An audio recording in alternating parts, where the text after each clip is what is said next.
चलिए, good evening, नमस्कार, कैसे हैं आप लोग? बताइए, मैथ्स में हम कितना पढ़ चुके हैं और कहाँ तक पढ़ चुके हैं? बताओ भाई जल्दी। कमेंट में आप लिख दो कि अभी क्या पढ़ाया था लास्ट मैंने मैथ्स में।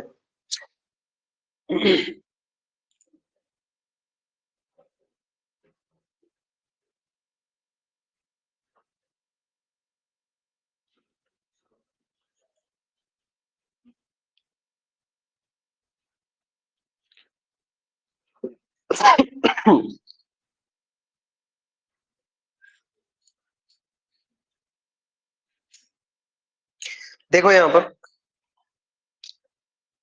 अभी मैं क्या बोल रहा हूँ, जल्दी से कमेंट करो।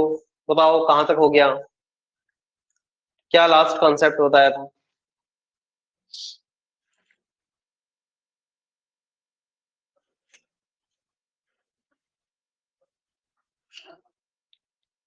अच्छा, ये लेबर वाला कॉन्सेप्ट हो गया है।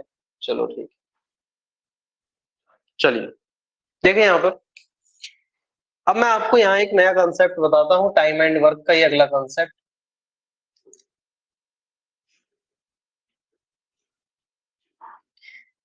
लेट ए कंप्लीट्स, ऐसा लिखना, ए किसी काम का 3/5 15 दिन में करता है ना, 15 डेज में करता है। बी किसी काम का 4/5 20 डेज में करता है। इस बात को आप ध्यान से देखो, समझो क्या बोल रहा हूं मैं, अगला कंसेप्ट है ये। और यहां से अब हम लोग एक नए टाइप के सवाल देखेंगे। बोला जा रहा है कि ए जो है वो किसी काम का 3/5 कितने दिन में कर सकता है? 15 दिनों में। और इसके अलावा हम बात करें तो ये व्यक्ति जो है, कौन? बी, ये किसी काम का 4/5 कितने डेज में कर सकता है? 20 डेज में कर सकता है।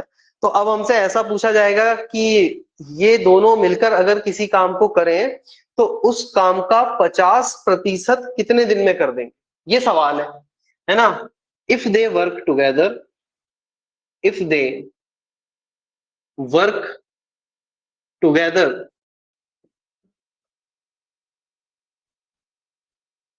in how many days will they complete 50% of work? तो अगर आप इसका आंसर बता सकते हो तो मैं आपको 5-7 मिनट का समय देता हूं अभी, है ना? और फटाफट इसका आंसर बताइए आप, जल्दी से।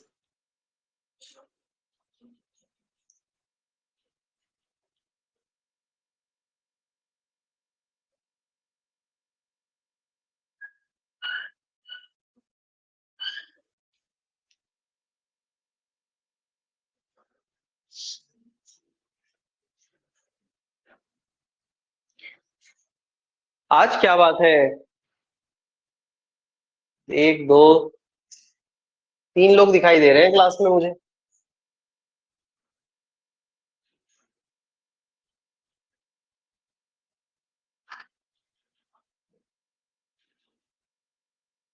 चलिए, एक बार शेयर कर दो, ग्रुप पर भी शेयर कर दो, क्लास शुरू हो गई है तो सब लोग क्या है, आ जाए लाइव। चलो, करो इसको, सॉल्व करो।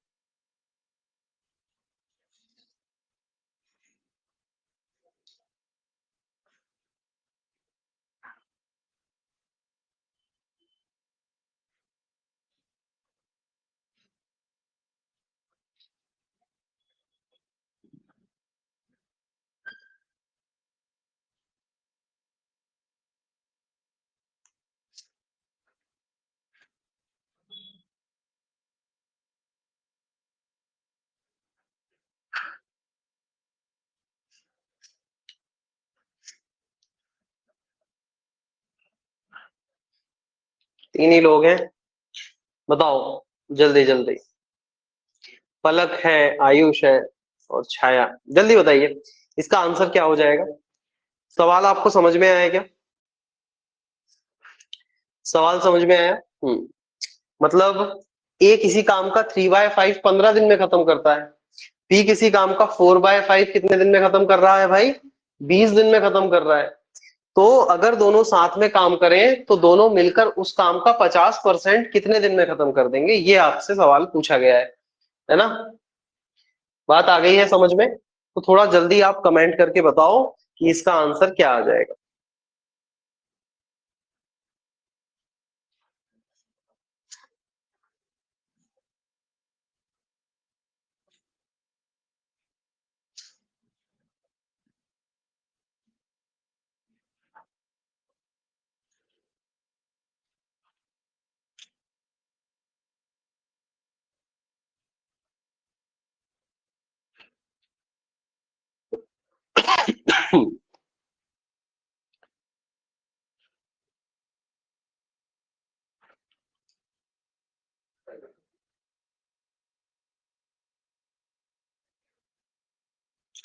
चलिए, 9 9 डेज। छाया ने आंसर दिया है 9 डेज। ठीक है, बाकी लोग जल्दी करो।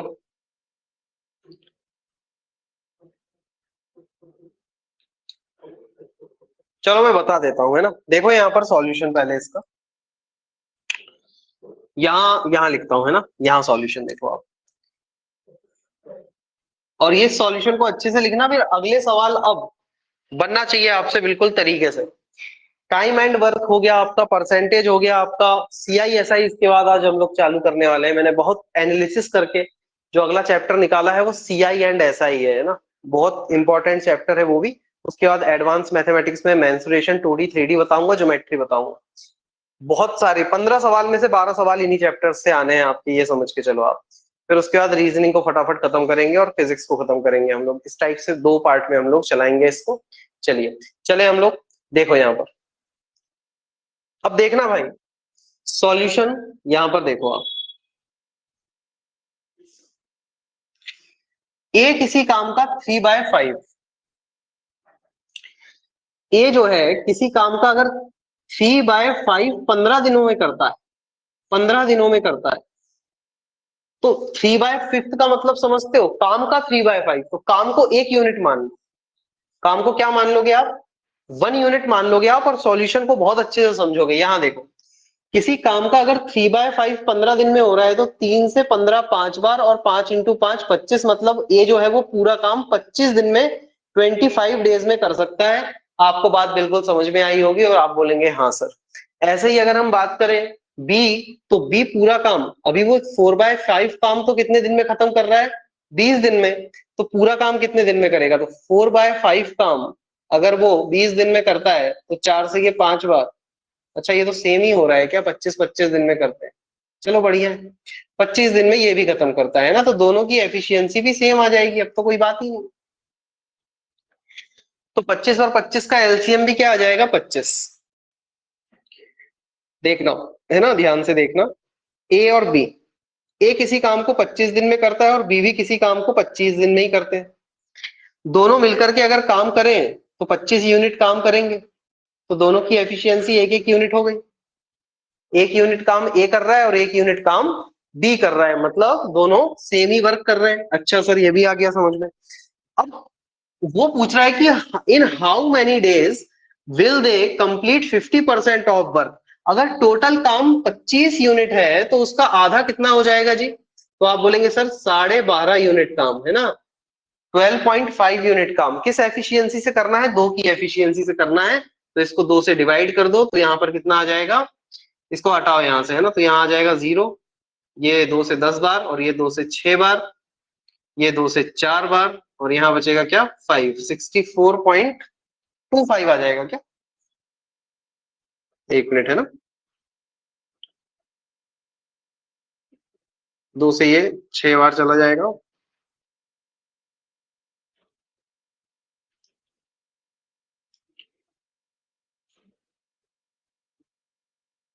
और ये 2 बार 0.5, अब ठीक है ना।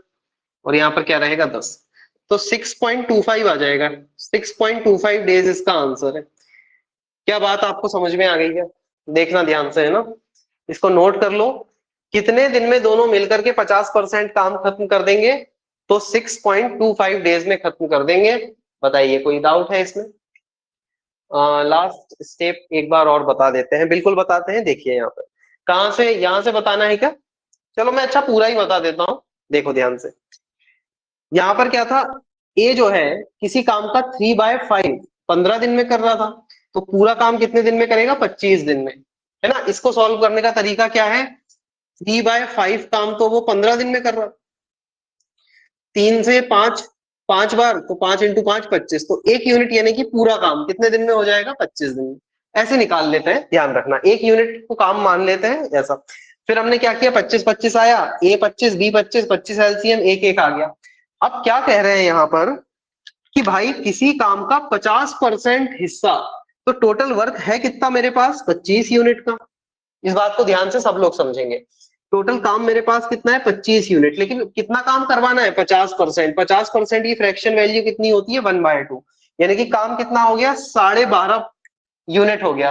अब 12.5 यूनिट काम 1 + 1 दोनों मिलके कर रहे हैं, तो 2 की एफिशिएंसी से करेंगे तो 6.25 दिन में काम कर देंगे। अब बताइए, अगर समझ में आ गया है तो हाँ लिख दो एक बार जल्दी से कमेंट में, सभी लोग। फटाफट थोड़ा सा जल्दी अपने को करना है, तो आप भी एक्टिव रहो। आप एक्टिव रहोगे जितना, उतना अपना कंटेंट जल्दी खत्म होगा, है ना। चलिए, समझ में आ गया है? समझ में आ गया है सभी को? कोई ऐसा है जिसको समझ में नहीं आया है? बिल्कुल नहीं है। ठीक है, चलिए, क्या मैं अब आपको एक सवाल दे दूं?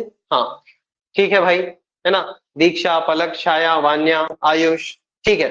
देखो यहाँ पर, इसको अब हम मिटाते हैं और हम आपको एक सवाल दे देते हैं। देखिए ध्यान से, है ना। चलो,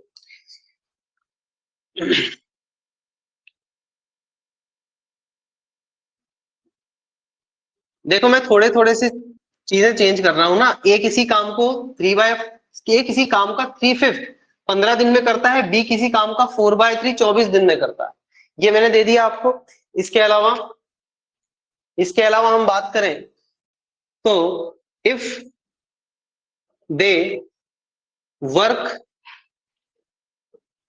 टुगेदर, ठीक है, then in how many days,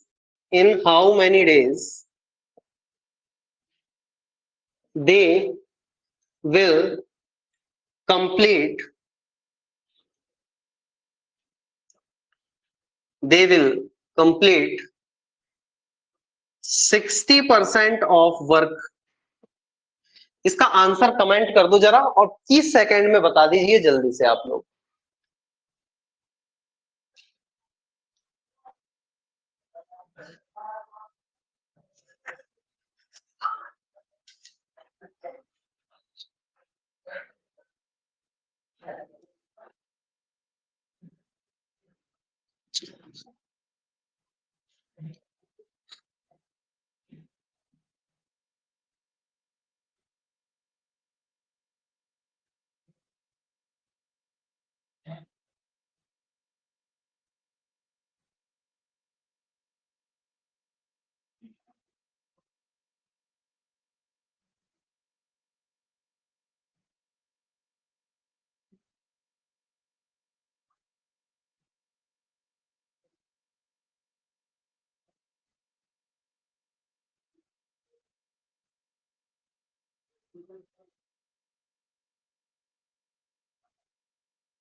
हाँ, कमेंट नहीं आया अभी तक आप लोगों का? कमेंट करो जल्दी,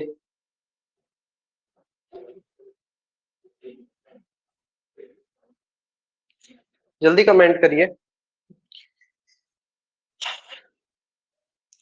देखो सॉल्यूशन आपके सामने है, सेम सवाल है। 50% की जगह 60% है, 60% की फ्रैक्शन वैल्यू निकालना जानते हो ना? नहीं भी जानते तो किसी काम का 60% निकालना है तो वो काम इंटू 60 डिवाइडेड बाय 100, ये भी एक तरीका है। दोनों तरीके ध्यान रखना है भाई, है ना? 8.18 और 6.27, 8.18 और 6.27 दो ही आंसर आए हैं अभी। बाकी और बताओ आप लोग।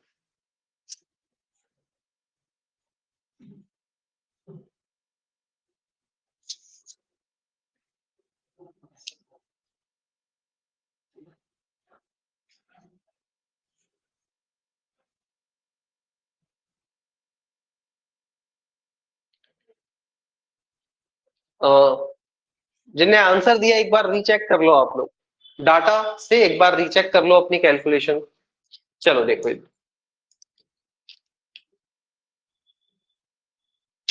सबसे अच्छी क्लास तब रहेगी जब तुम सारे आंसर दोगे एक साथ, कि लो सर आ गया हमारा 10 20 25 सेकंड में ही। क्या कर रहे हो ऐसा, इसमें समझ में नहीं आया था क्या? बताइए।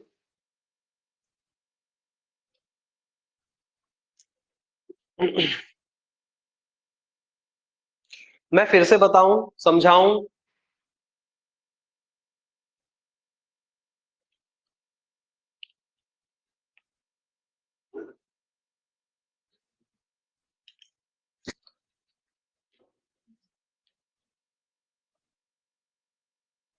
हाँ ठीक है, मैं बताता हूँ, है ना? चलो देखो यहाँ पर। अच्छा, पहले एक एक चीज हम यहाँ डिस्कस कर लेते हैं आपसे, है ना? और आप लोगों का काम रहेगा कि मेरी हर एक बात के बाद आप टैप करते जाइए, तो मैं समझता जाऊंगा कि हाँ चीजें समझ में आ रही है। मैं आपसे एक एक बात बोलता हूँ। क्या आपको ये बात समझ में आई कि अगर मोहन किसी काम का 3/5 15 दिन में करता है तो पूरा काम 25 दिन में कैसे करता है? समझ में आया है तो हाथ उठा के बताओ। आया है, ठीक बात। तो अब हाँ, अगर वो 3/5 काम 15 दिन में करता है तो पूरा काम साहब वो 25 दिन में कर रहा है। ये बात सर हमको समझ में आई, ठीक है बात। जब भी आपसे बोला जाए कि वो साथ में काम करना शुरू करते हैं, तो क्या ये सवाल सॉल्व करना नहीं जानते? जानते तो हो तुम, दोनों का एलसीएम लेते हैं, वो निकालते हैं एफिशिएंसी और डिवाइड कर देते हैं तो टाइम आ जाता है। हाँ सर ये भी जानते हैं, हाथ उठा के बताओ। ये बात नहीं जानते कुछ लोग, जानते हैं, ठीक। तो जब तुम दोनों बातें जानते हो तो फिर सवाल क्यों नहीं बन रहा? क्योंकि हम शायद कुछ अप्रोच सही नहीं कर पा रहे हैं, उसको हम सही करने की कोशिश करते हैं। देखो यहां पर मैं सॉल्व कर रहा हूं, फिर से एक बार और देखेंगे। भाई अगर ए किसी काम का 3/5 15 दिन में कर सकता है तो पूरा काम वो कितने दिन में खत्म करेगा? तो आप बोलोगे 25 दिन, 25 डेज। हाँ सर। बी किसी काम का 4/3 अगर 24 दिन में कर सकता है तो 4 से ये 6 बार, 6 × 3 18, तो पूरा काम कितने दिन में करेगा? तो आप बोलोगे 18 डेज, 18 दिन में। आया समझ में? हाँ सर। अब बात एक बताओ कि 25 और 18 का एलसीएम क्या ले लोगे? इसमें फंस गए होगे आधे से लोग तो। एलसीएम देखो बताते हैं आप। 25 और 18 में वैसे तो कुछ कॉमन है नहीं, है क्या? दो भी कॉमन नहीं है तो सीधा सीधा इंटू ही करना पड़ेगा इसका, है ना? तो 25 का 2 से इंटू करोगे तो 25 का 20 में करोगे तो 500 आएगा, और 25 का 2 बार करोगे तो कितना आ जाएगा? 50 इसमें से माइनस कर दो, क्या 450? बताइए, 450 आ जाएगा क्या? है ना?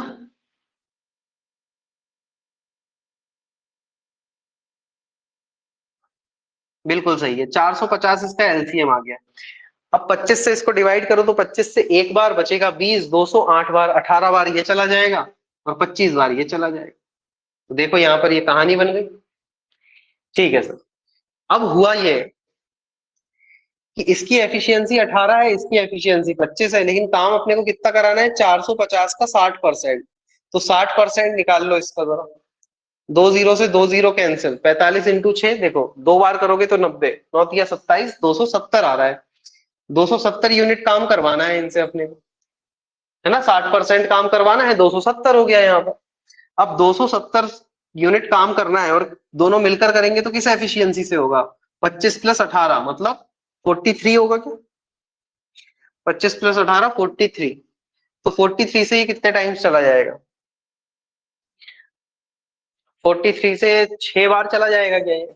43 इंटू 6, 18, 1, 24, 25, हाँ जी, 6 बचेगा कितना अब यहाँ? 70, 60, 10, 12, 120, 43 से 2 बार, है ना, और फिर 6.27 आ रहा है क्या? 6.27 डेज इसका आंसर आ रहा है। एक बार बता दीजिए ध्यान से, कहीं कोई समस्या अगर आपको हो तो, जो भी डाउट हो इस सवाल में। हाँ, और सीखो, सीखना है आपको, बहुत अच्छे से सीखना है। एक बार देख लो ध्यान से, पूरा सवाल नोट करो, अच्छे से नोट करो, क्योंकि अभी आंसर दिया नहीं है बहुत सारे लोगों ने। मैं चाहता हूं कि आपसे ये कॉन्सेप्ट बने। ऐसा भी आंसर लिख सकते हैं और मिक्स्ड फ्रैक्शन में भी लिख सकते हैं, दोनों ही तरीके सही है इसके, है ना। मिक्स्ड फ्रैक्शन में होगा तो आप जानते हो कैसे करना है उसको कन्वर्ट।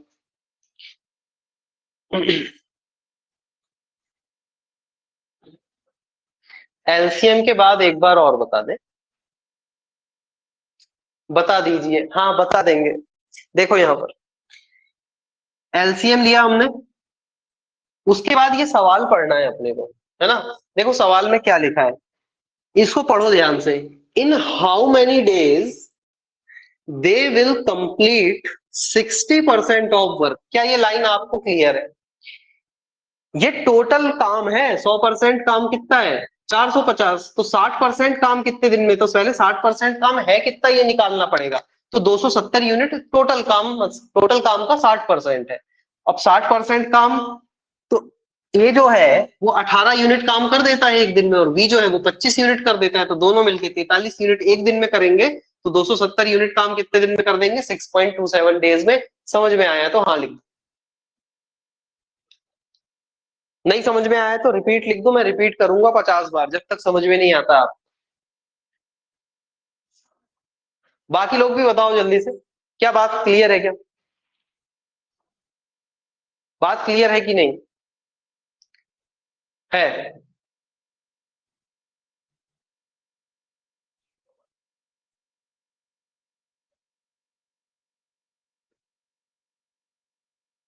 चलिए ठीक,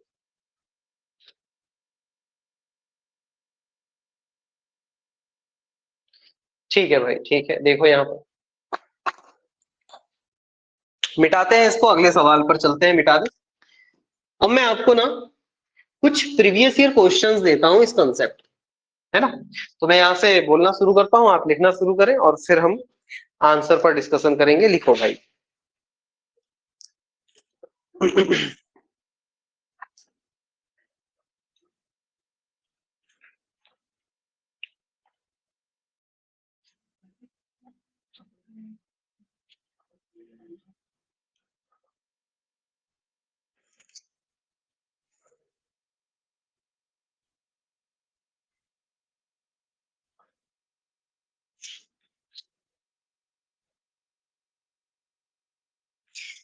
A can do 1/3 part of a work. A can do 1/3 part of a work in 5 days.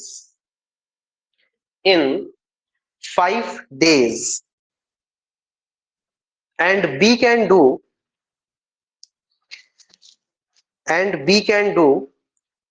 2/5 part. 2/5 मतलब 2/5, है ना। 2/5 मतलब 2/5 work in 10 days. In how many days they can complete the work together? In how many days they can complete the work together. ठीक है, बताओ जरा।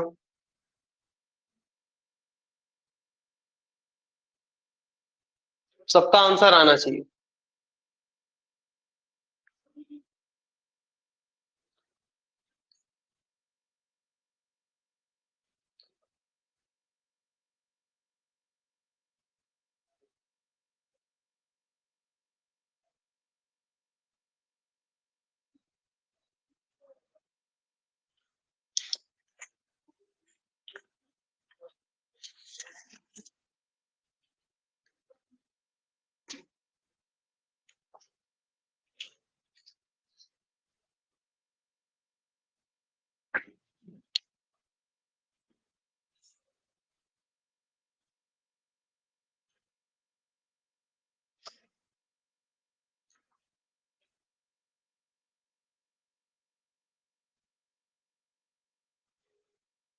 चलो जल्दी बताओ।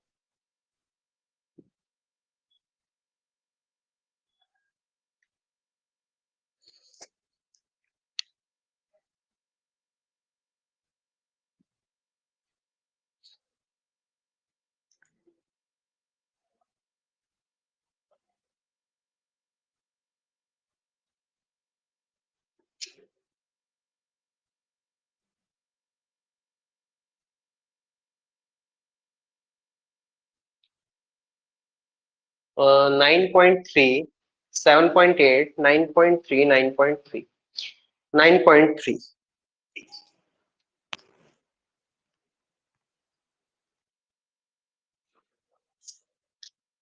छाया ने 7.8 आंसर दिया है। एक बार फिर से चेक करो, कहीं कैलकुलेशन मिस्टेक हुआ होगा।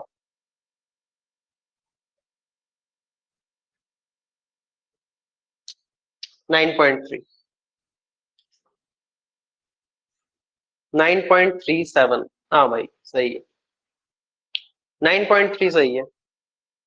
9.3 या 9 करेक्ट, 3/8 है ना। वैसे ऑप्शन क्या आया था? 9 करेक्ट, 3/8। तो याद रखना है ना, ये फ्रैक्शन, मिक्स्ड फ्रैक्शन में भी आपको पता होना चाहिए कैसे निकालना है। चलिए खैर, चलते हैं हम लोग आगे, लेकिन पहले यहाँ पर आपका आंसर नहीं आया पहले, तो छाया से हम पूछेंगे कि आप एक बार कैलकुलेशन चेक करो, और नहीं बन रहा है तो बताइए, मैं बताता हूँ, है ना।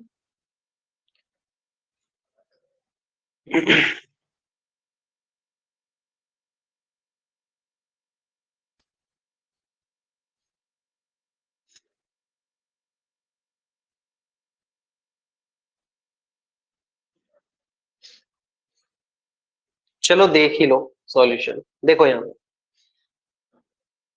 भाई, ए किसी काम का 1/3 पार्ट 5 दिन में करता है, और 2/5 काम जो है वो 10 दिन में करता है ना। बस, अब इसको चेंज करना था किसमें हमें? भाई फिर से समझो, फिर समझो, फिर देखो। बस बात यह है कि आपसे बनना चाहिए, बात यह है कि आपसे बनना ही चाहिए। देखेंगे यहाँ पर भाई, किसी काम का 1/3 कितने दिन में हो रहा है? 5 दिन में। अगर 1/3 5 दिन में हो रहा है तो पूरा काम 15 दिन में हो जाएगा, बिल्कुल सही बात। फिर 2/5 कितने दिन में हो रहा है? 10 दिन में, तो पूरा काम 25 दिन में हो जाएगा। तो एक इसी काम को 15 दिन में कर सकता है, और भी 25 दिन में कर सकता है। तो बोल रहे हैं कि मिलकर के वो काम करेंगे तो कितने दिन? तो 25 और 15 का एलसीएम बताओ पहले तो। 50, 75 हो जाएगा क्या? ये 5 बार और ये 3 बार, तो पूरा काम कितना है? 75 यूनिट, डिवाइडेड बाय 5 और 3 8, यानी कि 8। तो 8 से इसको डिवाइड करो, तो 8 9 जा 72, बचा 3, डिवाइडेड बाय 8 डेज। हाँ या ना हो? ये बनना था, ये सवाल बनना था सभी लोगों से, है ना। चलो अगले सवाल पर चलते हैं, और अब कोशिश करेंगे कि सबसे बने और सबसे पहले बने। ये इसका सॉल्यूशन है, देख लो ध्यान से। ठीक है, चलिए अगला सवाल। A can complete 1/3 of work same सवाल दे रहा हूं, अब बनना चाहिए सबसे, ठीक है। A can do, sorry, A can complete 1/3 of work in 7 days, in 7 days,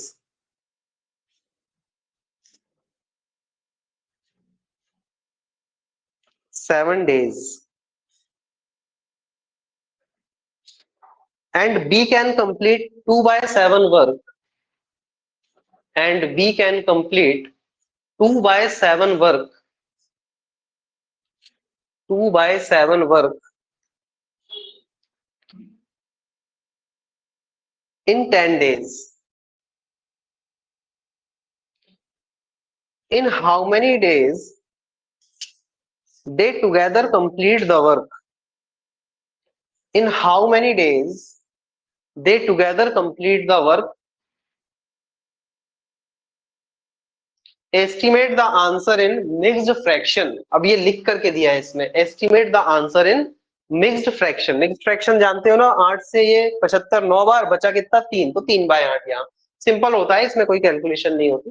चलिए, तो अब आप कमेंट करके जल्दी से जरा आंसर बताओगे सारे, जल्दी जल्दी।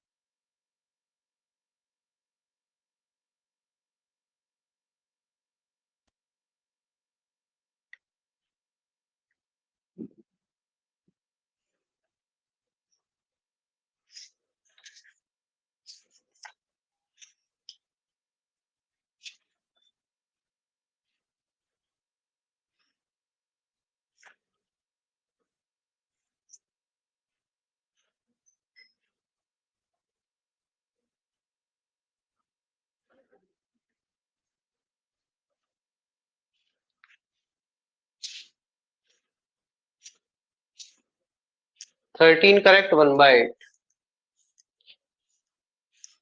वान्या ने सही दिया है, बट उसमें लिखा है ना कि estimate the answer in mixed fraction, तो मिक्स्ड फ्रैक्शन में आंसर देना है आपको। 2 आंसर आ गए हैं, वान्या, दीक्षा, और इसके अलावा जल्दी जल्दी कमेंट कर दो आप लोग। जल्दी करो।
13 करेक्ट, 1/8। 13 correct, 1/8, 13 correct, 1/8। चलिए ठीक है, सत्ता बन गया, कोई कहीं समस्या नहीं है किसी को। मैं भी सॉल्व कर दूं क्या? बन जाएगा। सॉल्व करना है तो टैप करो, नहीं करना है क्या करना है?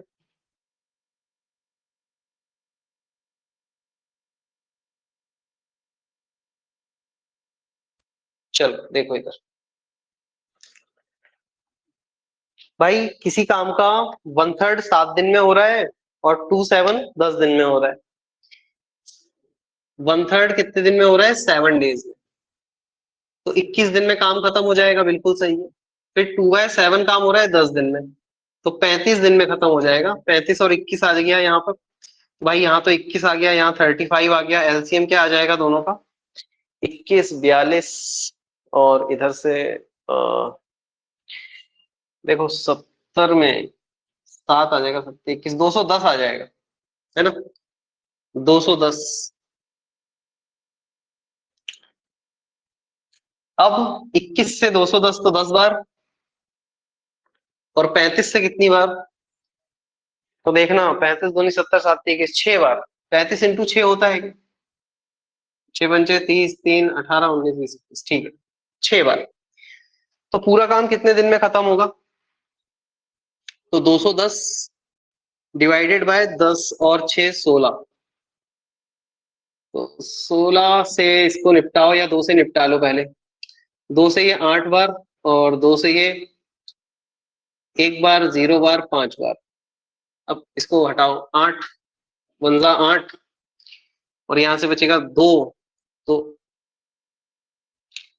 13 आ रहा है क्या? हाँ, बिल्कुल सही है ना? बचेगा यहाँ से 2, तो 8 से 3 बार, ये करेक्ट 1/8 बिल्कुल सही है, ठीक है। चलिए,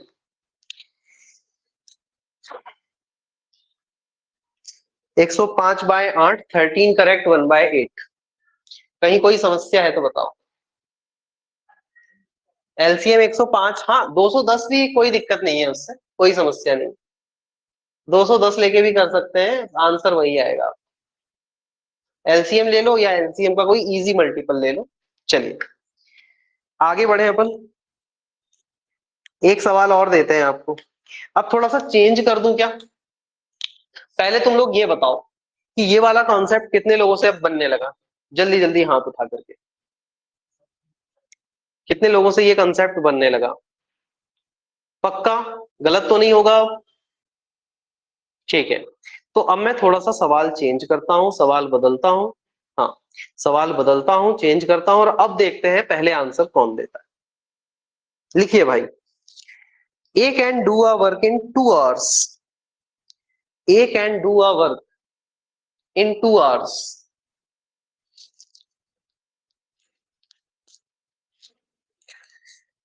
B can do the 3 times of this work. B can do the 3 times of this work. 3 times of this work in 8 hours. In 8 hours.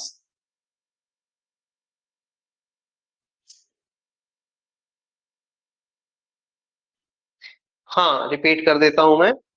A can do a work in 2 hours, and B can do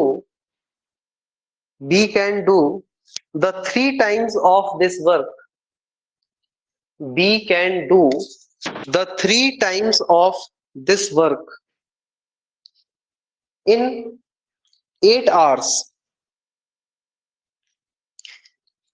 and C can complete the work in 8 hours. And C can complete the work in 8 hours.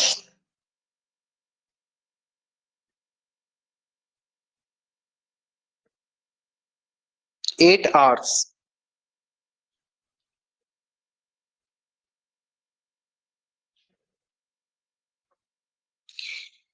If they work together, in how many hours they can complete the work? If they work together, in how many hours they can complete the work? चलो बताओ भाई जरा।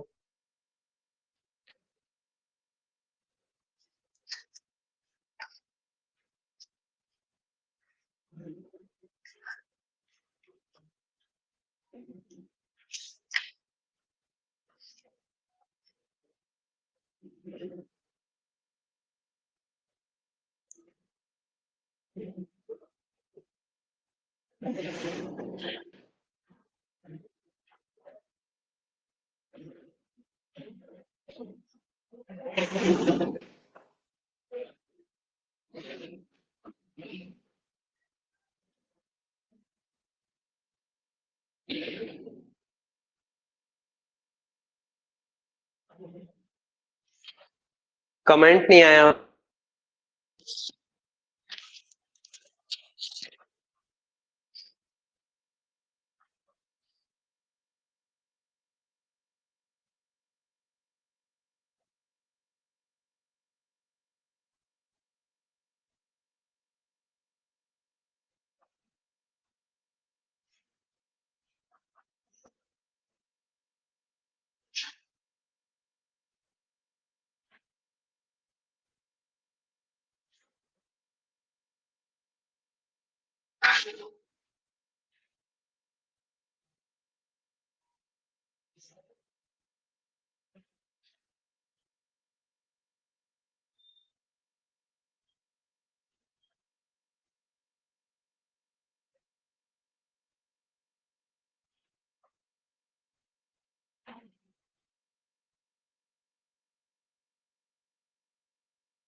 चलिए आ गया क्या?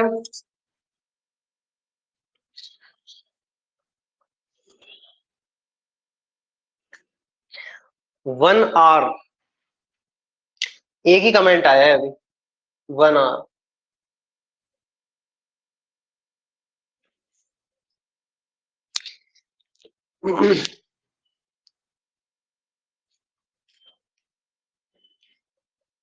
चलो बताएं।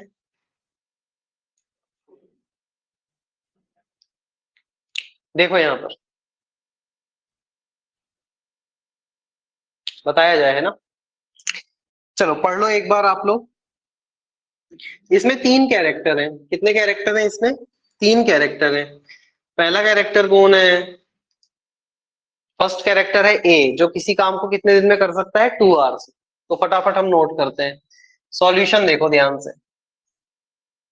ए किसी काम को 2 आवर में कर सकता है, 2 आवर लिख दिया हमने।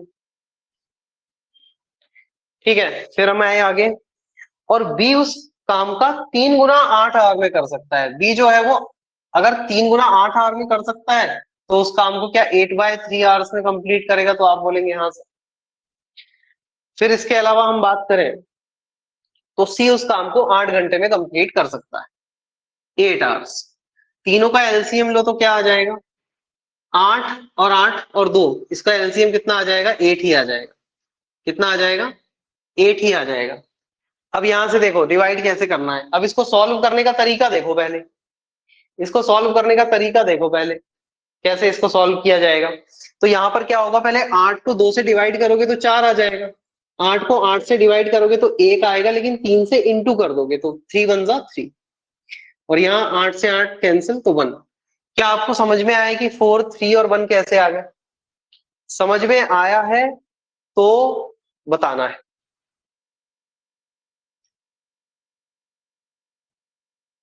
हम्म, समझ में आया ना? देखो 8/3 को 8 से डिवाइड करोगे तो 8 से 8 कैंसिल, 1/3 ऊपर जाएगा तो 3 1 जा 3 ऐसे आया। तो अभी एफिशिएंसी आ गई एबीसी की। पूरा काम कितना है? 8 है। 4 3 7 और 1 8, 8 के ही एफिशिएंसी से करेगा तो 1 आवर लगेगा, 1 आवर इसका आंसर। ठीक है, एक ने आंसर दिया था, वेरी गुड, बाकी नोट करेंगे। चलिए भाई,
चलो हो गया।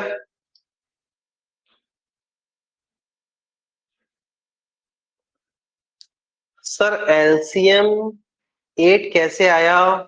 क्योंकि 8/3 भी है, एक बार एलसीएम बता दीजिए। ठीक है, देखो यहाँ पर एलसीएम बताते हैं, है ना? देखना ध्यान से, इसको मिटा दूं। जैसे यहाँ पर 8 है, 8/3 है और 2 है, तो हम सिर्फ न्यूमिनेटर में जितने नंबर्स लिखे हैं ना उन्हीं का एलसीएम लेते हैं। एलसीएम लेने के लिए जितने नंबर्स न्यूमिनेटर में हैं सिर्फ उन्हीं का एलसीएम लेते हैं, बाकी का एलसीएम नहीं लेते हैं। बात समझ में आई क्या? तो इनका एलसीएम ले लेते हैं, और जब जैसे 8/3 है तो जो एलसीएम आया तो 8 से 8 को डिवाइड किया और 3 से इंटू कर दिया। ठीक है, हाँ, चलो चलते हैं हम लोग आगे। तो सबसे पहले आ जाते हैं हम, कल हमने कहाँ तक पढ़ लिया था बताइए जरा।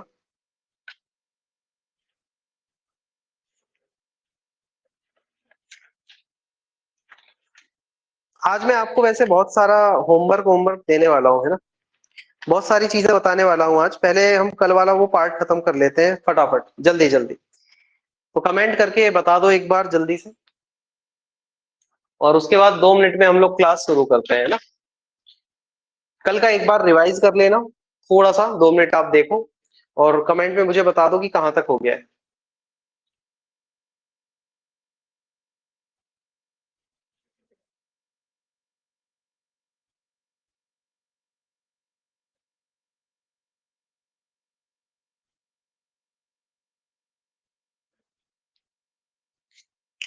बताओ लास्ट कहाँ तक हुआ था कल हिस्ट्री में? थोड़ा सा हिस्ट्री बचा है, उसके बाद फिर आज अलग चीज पढ़ाने वाला हूँ आपको मैं, बिल्कुल, है ना? 8 आवर लेके बाद में भी 3 टाइम्स कर सकते हैं। देखो तुम एक बात बताओ, जैसे यहाँ 8 आवर ले लिया तो 8 से 8 कैंसिल हुआ 1, मतलब इसको 8/3 मतलब पूरा काम करने में इतना लग रहा है तो वो 3 की एफिशिएंसी कर रहा होगा। वैसे भी सही है, लेकिन मैं ये कह रहा हूं 1940 अगस्त ऑफर, हाँ ठीक है। ये आज बहुत कम लोग हैं, 5 ही लोग हैं क्लास में, इसको एक बार ग्रुप पे कोई भी जाओ और एक बार बोलो कि क्लास में आ जाए जरा सभी लोग फटाफट, है ना, जो जहां पर हो जल्दी से, क्योंकि आज मैं आर्टिकल्स पढ़ाने वाला हूँ। ठीक है, आर्टिकल्स कौन से, पॉलिटी वाले। बाकी आपका डाउट देखो यहाँ पर मान्य भाई, ये 8 आवर्स है, 8/3 आवर्स है। मैं ये कह रहा हूं आपसे कि 8/3 को बिल्कुल ऐसा कर सकते हैं, लेकिन उसमें कंफ्यूजन क्या होगा बाद में। जैसे मान लो दो नंबर्स वैसे हो गए तो फिर तुम दोनों को करोगी तो दोनों को कभी 3 टाइम्स कर रहे हैं, 2 टाइम्स कर रहे हैं, कैलकुलेशन में मिस्टेक जाएगा। इस कारण हमको ऐसे याद रखना है कि 8, जब 8 आ गया एलसीएम आपका, तो न्यूमिनेटर के जितने नंबर है उनका एलसीएम लेना है, और अगर फिर अपॉन में कुछ है तो उसका सीधा इंटू हो जाएगा एफिशिएंसी में जाकर के। ये ध्यान रखना है आपको। ठीक है, आया समझ में? चलिए, तो अगस्त ऑफर में मैंने क्या लास्ट बताया था, अगस्त ऑफर में मैंने क्या लास्ट बताया था वो और कमेंट में बताइए जल्दी से। क्रिप्स मिशन भारत आएगा और भारत के संविधान का गठन किया जाएगा, ये सब मैंने आपको बता दिया, है ना, ये सब हो चुका है। चलिए, हाँ, अब हम यहाँ हेडिंग लगाते हैं व्यक्तिगत सत्याग्रह। चलो लिखो भाई, बस थोड़ा सा बचा है ना, जल्दी से हम हिस्ट्री को खत्म करते हैं और उसके बाद आज हम लोग पॉलिटी की एक क्लास, और पॉलिटी में भी सबसे इंपॉर्टेंट जो आना ही है एग्जाम्स में, मोस्ट फ्रीक्वेंट चीजें पढ़ा दूंगा आपको, है ना, आर्टिकल्स वगैरह और ये जो आते हैं ये देखेंगे। चलो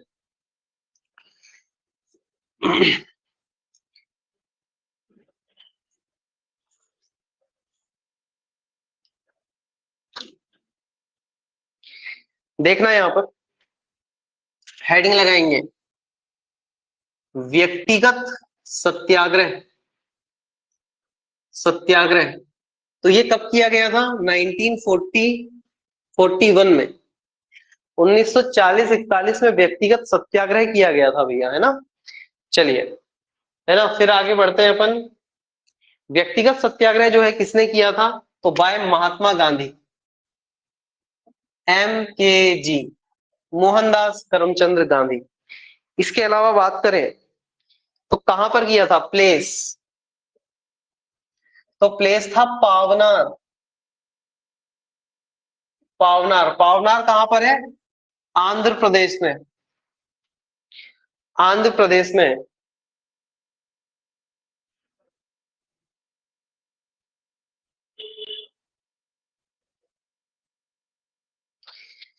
अब इसके बारे में दो बातें याद रखना है ना, इसे दिल्ली चलो आंदोलन भी कहते हैं, इसे दिल्ली चलो, और एक और नाम था इसका जेल भरो आंदोलन, जेल भरो आंदोलन भी कहते हैं। ये था व्यक्तिगत सत्याग्रह। ठीक है, चलो भाई आगे बढ़ते हैं यहां से।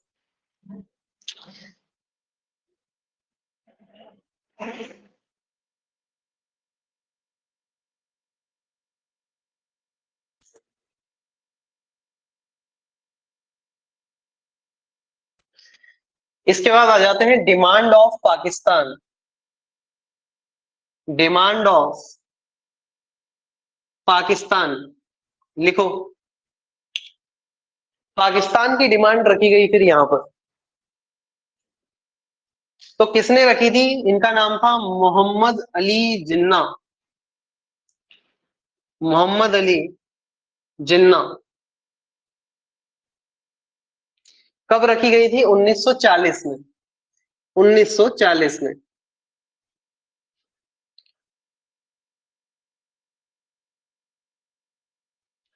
इसके अलावा प्रथम मुस्लिम राष्ट्र, एक तो ये फैक्ट याद रखना है, दूसरा यहीं पर याद रखना, पृथक मुस्लिम राष्ट्र, मुस्लिम राष्ट्र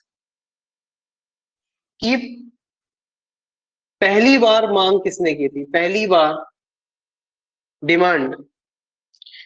तो इन भाई साहब का नाम था मोहम्मद इकबाल। इकबाल। और यही व्यक्ति है मोहम्मद इकबाल जिसने सबसे पहले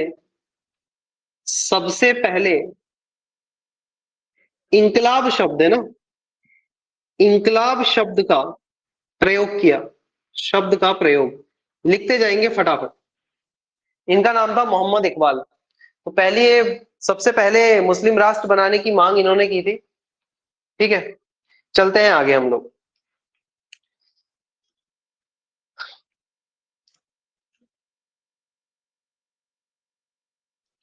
बढ़े आगे। चलो देखो, क्या है ये, थोड़ा सा डिस्टर्ब हो रहा है क्या? वेट अ मिनट, एक मिनट रुकेंगे आप लोग।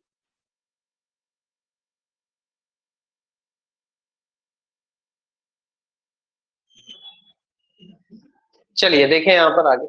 ठीक है, इसके अलावा बात करें आगे, तो अगला फैक्ट क्या है?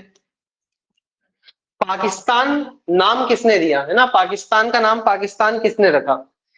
तो आपसे अगर पूछा जाए पाकिस्तान नाम किसने दिया, तो ये थे चौधरी रहमत अली।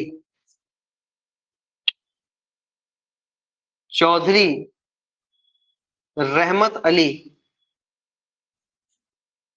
इन्होंने पाकिस्तान शब्द का मतलब पाकिस्तान नाम दिया पाकिस्तान को। अब पाकिस्तान का मतलब जानते हो क्या?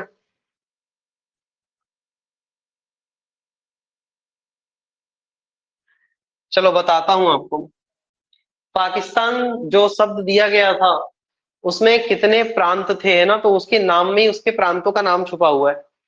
याद रखना है तो रख सकते हैं, कभी पूछेगा नहीं है ना। इससे पाकिस्तान डिमांड ऑफ पाकिस्तान से तो सवाल बनना ही नहीं है, क्योंकि नहीं पूछता, वो गवर्नमेंट एग्जाम में आता ही नहीं है।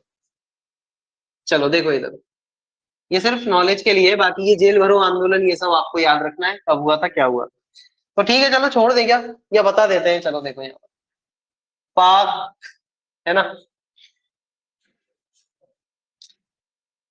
इस्तान। देख लो भैया, पाकिस्तान का मतलब पी से पंजाब, इतनी चीजें मांग रहे थे। अब इसके पीछे भी एक घटना है बहुत अच्छी, बताऊंगा आपको मैं, है ना। देखना ध्यान से इधर। पी से है पाकिस्तान, ए से है अफगान, अफगान वाला रीजन, अफगानिस्तान वाला रीजन। के से है कश्मीर, कश्मीर, है ना। इसके अलावा आई से है सिंध, सिंध। इसको इंग्लिश में बोलते हैं इंडस, इसलिए आई है ये, है ना, इंडस वाला रीजन था। और इस्तान से है बलूचिस्तान, बलूचिस्तान। और बलूचिस्तान के साथ तो क्या कर रहा है पाकिस्तान, पता ही है आपको, है ना। धुरंधर मूवी और देख ली होगी आपने तो और पता चल गया होगा। ठीक है, तो ये है बलूचिस्तान। सिंध मतलब इंडस, कश्मीर, अफगान और पंजाब, इनको मिलाकर के ये लोगों ने एक मैप बना के दिया था। उसमें एक लाइन थी, उसको बोलते थे सरक्रीक लाइन। कौन सी लाइन थी? डिवीजन करने के लिए उसको बोलते थे सर्क्रीक लाइन। बट क्या होता है, सुभाष चंद्र बोस रहते हैं हमारे और वो रातों रात नक्शा बदल देते हैं, है ना, चोरी छुपे। और वो नक्शा पारित भी हो जाता है, क्योंकि वो नक्शा उनको लगा कि हम ही ने तो दिया है, लेकिन बाद में पता चलता है वो लगा, तो उसके उसमें ये कश्मीर वाली लड़ाई उसी कारण है ना, कश्मीर विवाद जो है, कश्मीर घाटी विवाद, ये उसी कारण से है। पूरा कश्मीर मांगा था उन्होंने, लेकिन वो फिर मिला नहीं उनको। इधर पंजाब भी मांगा था, तो पंजाब का भी आधा रीजन मिला, पूरा पंजाब मांगा था उन्होंने, तो पंजाब और कश्मीर। बाकी सिंध तो उन्हीं के पास है, अफगान भी दे दिया था, बलूचिस्तान भी दे दिया। तो विवाद कहाँ है? सिर्फ कश्मीर और पंजाब में। ये अपन ने आधे उनको दे दिया, आधे अपने पास है। ठीक है, लेकिन अभी पाक ऑक्यूपाइड कश्मीर, पीओके जानते हैं आप लोग? कितने लोगों ने पीओके का नाम सुना हुआ है?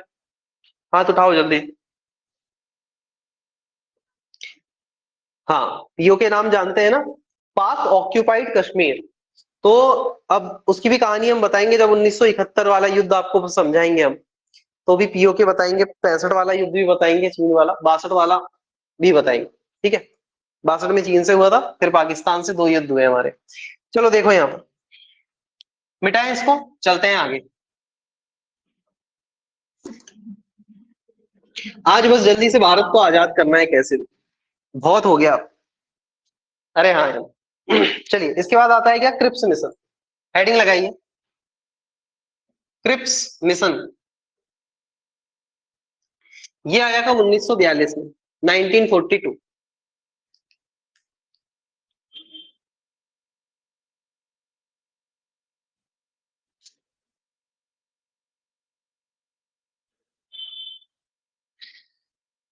तो इसमें इसके सबसे पहले पूछा जाता है कि क्रिप्स मिशन के प्रेसिडेंट कौन थे। प्रेसिडेंट कौन थे, तो इनका नाम था स्टेफोर्ड क्रिप्स। ठीक है, स्टेफोर्ड क्रिप्स। अब इसमें कुछ प्रोविजंस थे। प्रोविजन कौन कौन से प्रोविजन थे, पहला प्रोविजन था dominion status after world war second. आपको पता है कि इस समय द्वितीय विश्व युद्ध चल रहा है, वो भी बताऊंगा मैं, प्रथम और द्वितीय विश्व युद्ध जो हुआ है, फर्स्ट वर्ल्ड वॉर और सेकंड वर्ल्ड वॉर। तो सेकंड वर्ल्ड वॉर की खत्म होने के बाद हम आपको जो है वो डोमिनियन स्टेटस दे देंगे। और इसके अलावा बोला था फॉर्मेशन ऑफ लिखते जाएंगे आप लोग, है ना, फॉर्मेशन ऑफ कॉन्स्टिट्यूशनल असेंबली। ये दो बातें आई थी क्रिप्स मिशन में। दोनों डिक्लेरेशन यानी कि प्रावधान थे क्रिप्स मिशन में, कौन लेकर के आया था, स्टेफोर्ड क्रिप्स इसके अध्यक्ष थे। और इसमें दो बातें बोली है ना ब्रिटिश सरकार ने, कि एक तो हम डोमिनियन स्टेटस दे देंगे आपको, लेकिन कब देंगे, वर्ल्ड वॉर खत्म होने के बाद। लेकिन फॉर्मेशन ऑफ कॉन्स्टिट्यूशनल असेंबली भी करेंगे, लेकिन वो भी बाद में करेंगे। लेकिन अब इसमें ये क्या है, ये फेल हो जाता है। फेल हो जाता है क्योंकि ये बोल रहे थे कि वर्ल्ड वॉर टू खत्म होगा उसके बाद देंगे हम ये सब चीजें आपको। तो इसको महात्मा गांधी ने बोला it is a post dated cheque. इस मिशन को क्या कहा गया, पोस्ट डेटेड चेक। चेक किसने बोला था, मिस्टर एम के गांधी। एम के गांधी। तो ये भी फेल हो जाता है क्रिप्स मिशन। उसके बाद आ जाइए आगे। अब क्रिप्स मिशन फेल होता है, गांधी जी की बात ये मानते नहीं है, तो गांधी जी फिर क्या करेंगे, आंदोलन करेंगे। तो अब आता है बहुत इंपॉर्टेंट आंदोलन, आप सबने नाम सुना होगा। मिटा दें इसको, अच्छा पहले लिखो आप लोग आराम से, नोट करिए पहले इतना।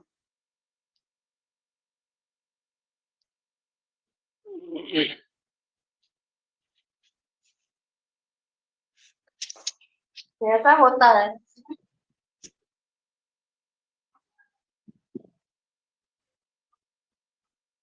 हाँ, लिख लिया।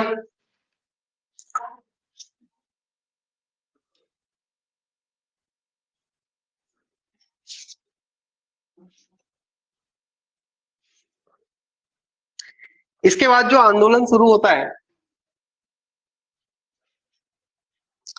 उसका नाम था भारत छोड़ो आंदोलन। नाम आपने सुन रखा होगा पहले से। अब आज हम इसको देखते हैं ध्यान से।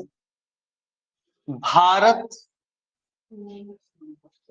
छोड़ो आंदोलन।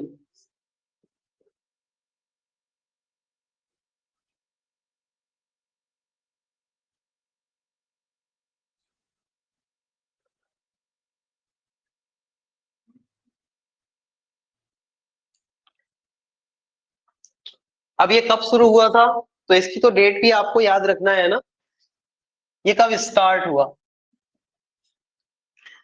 तो याद रखेंगे आप, स्टार्ट हुआ था ये 8 अगस्त 1942। 8 अगस्त 1942 को ये स्टार्ट होता है। इसके अलावा हम बात करें तो इस किसने इसको स्टार्ट किया था, तो बाय, पता है आपको, मोहनदास करमचंद गांधी। इसके अलावा पूछा जाए क्यों स्टार्ट किया था, रीजन क्या था, रीजन क्या था इसका, तो इसका रीजन था ये क्रिप्स मिशन के विरोध में, है ना। क्रिप्स मिशन के विरोध में इस आंदोलन को शुरू किया था महात्मा गांधी ने। ठीक है,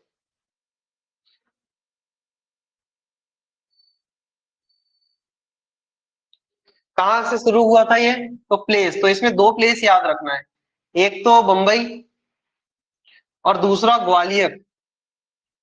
ग्वालियर, तो ग्वालियर का एक मैदान है उसको बोलते हैं टैंक मैदान। टैंक मैदान ग्वालियर में है, आज भी है। टैंक मैदान, यहां से शुरू किया गया था हमारा भारत छोड़ो आंदोलन। अभी वर्तमान में टैंक मैदान का नाम बदल करके आजाद मैदान कर दिया गया है ना। आजाद मैदान कर दिया गया है, याद रखना। किसने किया था ये? शिवराज सिंह सरकार ने किया था। ग्वालियर के टैंक मैदान का नाम बदल करके अब आजाद मैदान कर दिया है, याद रखना है आपको। चलिए बढ़े आगे।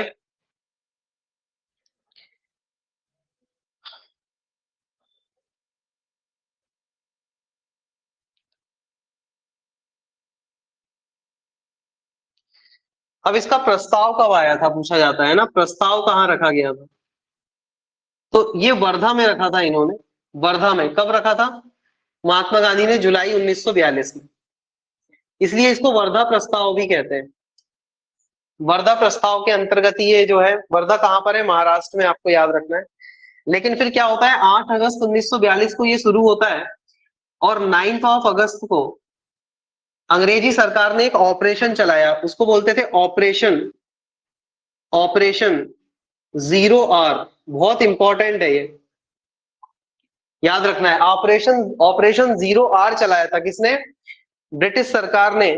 और इसके तहत जो है वो सभी नेताओं को गिरफ्तार कर लिया गया।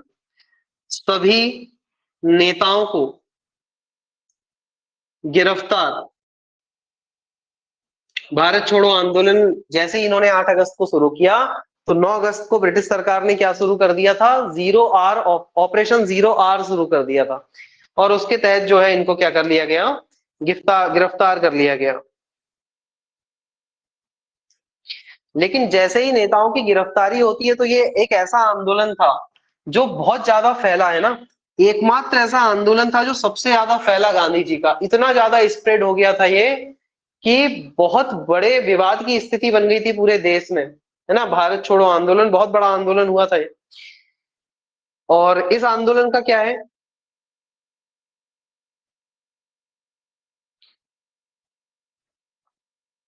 रेडियो से प्रचार भी किया जा रहा था, है ना। तो रेडियो से प्रचार कौन लोग कर रहे थे? रेडियो से प्रचार, तो इसमें भी कुछ नाम याद रखने हैं आपको। प्रचार, तो एक तो उषा मेहता, उषा मेहता। इसके अलावा बात करें तो अरुणा आसफ अली, राम मनोहर लोहिया। अरुणा आसफ अली, अरुणा आसफ अली। इसके अलावा राम मनोहर लोहिया, राम मनोहर लोहिया। और इसके अलावा एक और थे इसमें, बीजू पटनायक। ये नाम याद रखने हैं आपको, बीजू पटनायक। चलिए, तो भारत छोड़ो आंदोलन, इसके तहत ऑपरेशन जीरो, और बहुत इंपॉर्टेंट सवाल रहा है।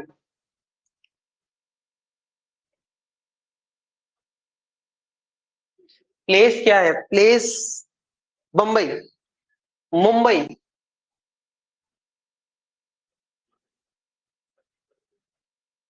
नोट करेंगे जरा इसको जल्दी से।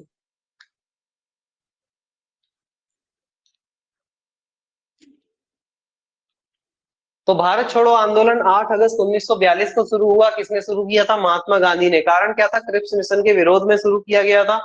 कहां से शुरू किया था? तो मुंबई और ग्वालियर के टैंक मैदान, जिसका नाम वर्तमान में आजाद मैदान है। प्रस्ताव किसने रखा था? तो महात्मा गांधी ने। कहां पर? वर्धा में। 1942 जुलाई में रखा गया था इसका प्रस्ताव, इसलिए उसको, इसी प्रस्ताव को वर्धा प्रस्ताव भी कहते हैं। लेकिन 9 अगस्त को क्या होता है कि अंग्रेजी सरकार जो है, या ब्रिटिश गवर्नमेंट जो है, वो ऑपरेशन जीरो आर चलाती है। और इसके तहत सभी नेताओं को जो है वो गिरफ्तार कर लिया जाता है।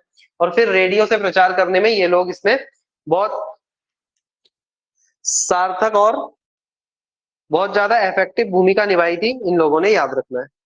चलिए,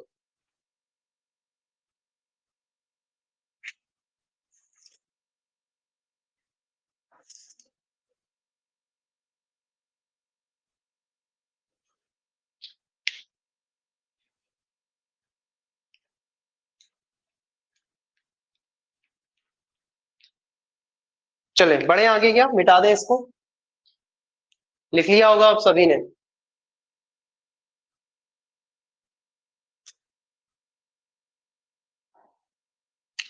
चलो देखो भाई, इस आंदोलन के तहत पैरेलल गवर्नमेंट्स का जो है वो फॉर्मेशन किया गया, है ना। तो यहां पर याद रखना, पैरेलल गवर्नमेंट्स बनाई गई, पैरेलल गवर्नमेंट बनाई गई थी, है ना। तो सबसे पहले कहां बनाई गई थी? बलिया, उत्तर प्रदेश। सतारा,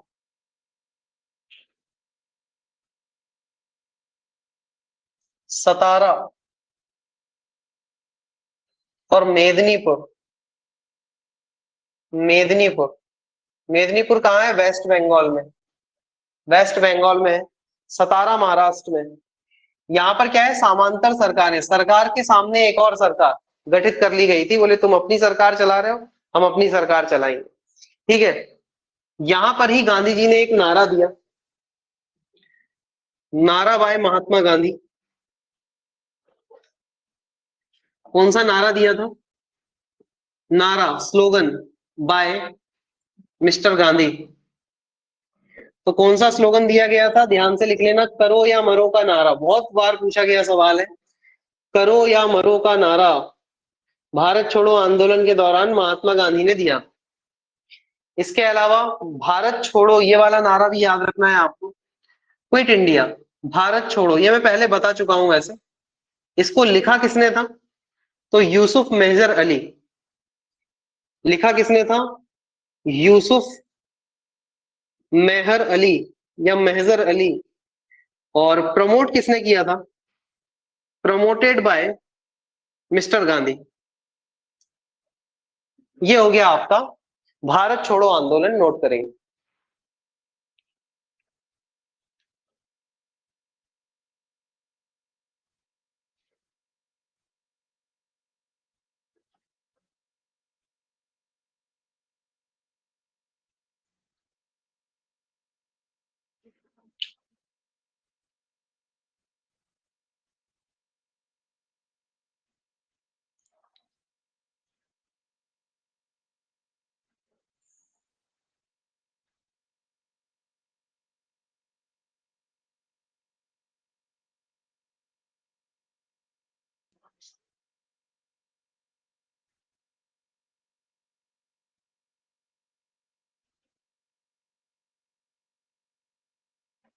चलिए हो गया क्या? बढ़े आगे।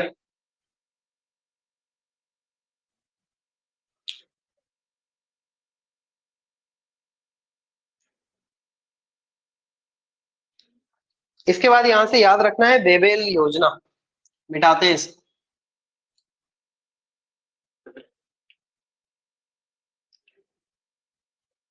वेवेल प्लान लिखिए,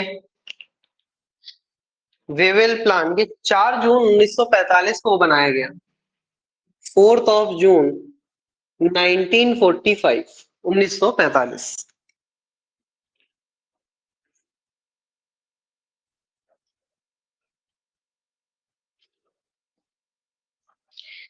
इसमें हम बात करें तो क्या क्या प्रावधान थे, है ना। इसके प्रोविजंस याद रखने हैं, प्रोविजंस।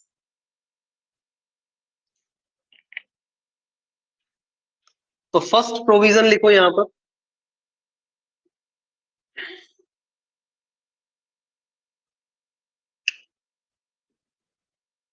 वाइसरॉय की एग्जीक्यूटिव काउंसिल में, काउंसिल में आधे मुस्लिम, ऐसा लिखो, आधे हिंदू व आधे मुस्लिम होंगे, आधे मुस्लिम होंगे। ये बोला गया किसमें? वेवेल योजना में। वेवेल प्लान में सबसे पहले क्या बोला गया कि जो वाइसराय होता है भारत का, उनकी एग्जीक्यूटिव काउंसिल में आधे हिंदू होंगे और आधे मुस्लिम होंगे, ठीक है। दूसरा क्या बोला था इन्होंने? शिमला सम्मेलन किया जाएगा, शिमला सम्मेलन, शिमला सम्मेलन होगा। तो फिर बाद में शिमला सम्मेलन होता भी है भाई।